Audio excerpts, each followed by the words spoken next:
Now, as you can see here, this Blu-ray copy of a modern film classic from 2006 makes a fine addition to a Blu-ray collection with over hundreds right behind me. I am also wearing my glasses this way to show that I am serious. That's all.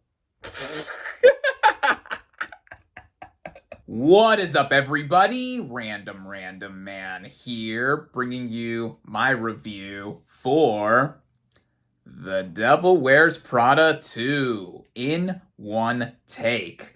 The plot of this comedy drama film follows Andy Sachs as she reunites with Miranda Priestly and they navigate the world or decline of traditional magazine publishing. Going into this movie, I was very much looking forward to seeing it, as if you couldn't already tell from the intro, I am a fan of the first film from 2006. I went back to it a couple of nights ago in preparation for the sequel, and on paper, it doesn't seem like a movie that would traditionally be for me, all about New York fashion and whatnot, but it is an underdog story with the main character played by Anne Hathaway, being someone that is easy to root for, and of course, we have Miranda Priestly, played by Meryl Streep, who got another Oscar nomination for this movie, just being very legendary. And the movie itself also got nominated for Best Costume Design at the Oscars. Just that whole world was fascinating for me to see. Also, the supporting performances from Emily Blunt and Stanley Tucci.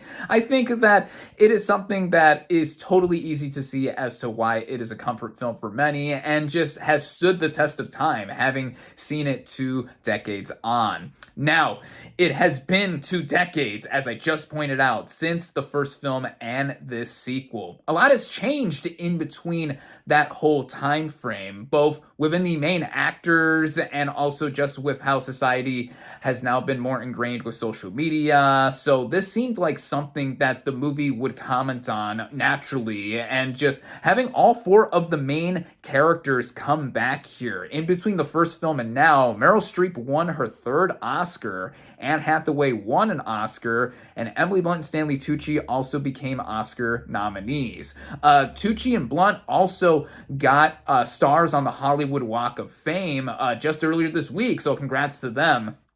And it wasn't just all 4 of these main cast of characters that were returning. The director, David Frankel, was also returning here, and the same screenwriter, Aline Brosh McKenna, was also coming back. And a lot of people behind the camera too, besides those names. So that got me really interested to see what was going to come out of this film. And starting out with the cast and their performances, we have Anne Hathaway returning as Andy Sachs. Now, she has a lot of charm. I've always loved Anne Hathaway. She's one of my favorite actresses, to be honest, within the world of film. And she's done a lot of stuff in between the first film and now, and she slips back into this role very easily. Having moved on from the magazine runway in the first film, Andy is now a journalist, and sadly, right at the beginning of the movie, as she is accepting an award for her journalism, her and her team get laid off, and that's what ends up leading her to go back to runway and working under Miranda Priestly.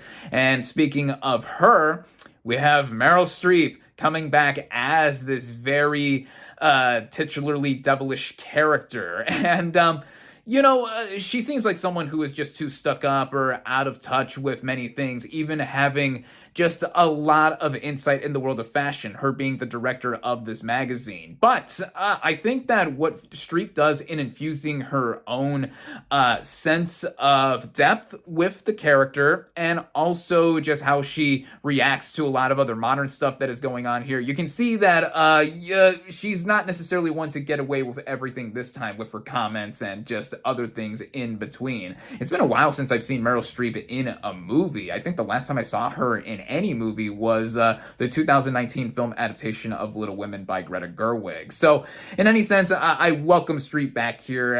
The interplay between herself and Hathaway I thought was great once again.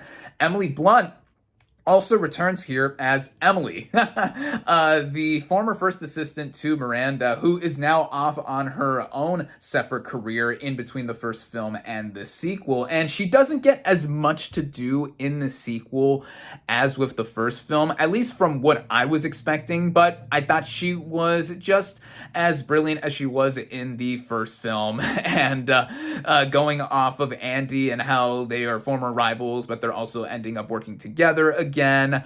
Coming back here again too is Stanley Tucci as Nigel, the very loyal right-hand man to Miranda, who also has a very dapper fashion sense. He gets a lot more to do in this sequel, and I think that he's just someone that is just endlessly likable as well too. I think the relationship between himself and Andy I thought was great. Just this whole dynamic they have together and supporting each other while at Runway together once again. All of that together. Some new members of the cast include the likes of Kenneth Branagh, who is the new husband of Miranda, Justin Theroux, who is the new boyfriend to Emily. Lucy Liu plays a very high-profile celebrity who is the ex-wife to Justin Theroux's character. And then there are a crap ton of cameos in here as well, too. Andy herself also gets a love interest, and everyone here has a love interest except for Nigel. What gives, man? Like, he deserves some happiness as well, too, in that sense. But anyway, I think all of the main performances here do their job, and especially with the main four principal cast of characters coming back here, they really do add a sense of atmosphere and just a welcome return to what we're seeing in the sequel, having a story that is modernizing and satirizing society as a whole. And speaking of that, the writing here pretty much takes us right back into the swing of things, or at least catches us up with Andy as a character, like I've mentioned, before she is asked to come back to Runway and she works under Miranda again. And the original film was based on a book, which I never read, and that book got sequels, and to my knowledge, this screenplay for the sequel is not based on any of those, just basing itself off of the first film. But either way, I think, and how the movie does start, the film feels very familiar. There are a lot of subtle hints or callbacks or visual references to what we have seen in the first film, and having just watched the film so recently, I mean, a lot of that was fresh in my mind to be able to catch, and all of that here just showing how so much has changed, with Runway being mostly a digital publication now, and how there is a lot just to go into trying to navigate the whole kind of ways that we perceive celebrities, society, high fashion, anything else like that, all within the New York scene, with this movie primarily shot in New York, until we get into the second half. And that is when the movie stops being so familiar. It starts similarly to the first film, which at first I'm like, okay, how necessary was the sequel? But then a sudden shift happens about halfway through, and the movie becomes something different, and it's also more fitting to be within the modern setting and tone that just has us go within the whole fashion realm, and then eventually it switches to Italy. And this movie, I gotta say, is just so well shot here. It feels like a movie that was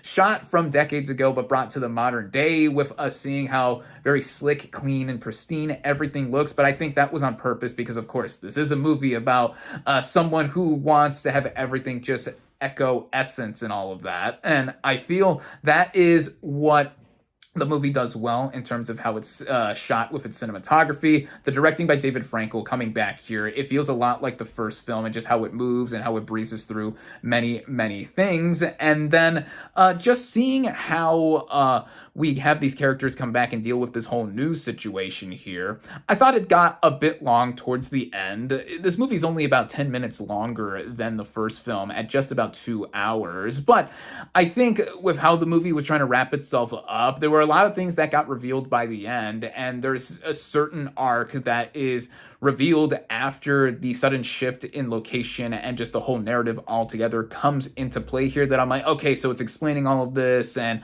all of that, stopping the movie from being so similar as before. But I do think that the film still carries itself with such a way that I think that while it doesn't necessarily live up to the first film completely, I mean, it's kind of hard to do that also because you're putting these characters and the narrative into a modern day setting that has to adapt with the times, even though the literal times from back then are still in a glimmer of a memory for many people. I mean, the people at Runway, unless you have joined real recently and all you know is the whole modern aspect here. But I think that is what the movie is trying to say in general as well, too. And I think that by the time it got to the end and by the time everything was said and done, I think that the movie was a pretty satisfying sequel. And seeing how there is a lot of hype around this movie, given how popular the first one is, I do think that those that have been anticipating this sequel will want to go ahead and see this one because there's a lot up to play here. If you weren't a fan of the first film, I'm not going to necessarily say that you will be won over by this sequel, but I do think that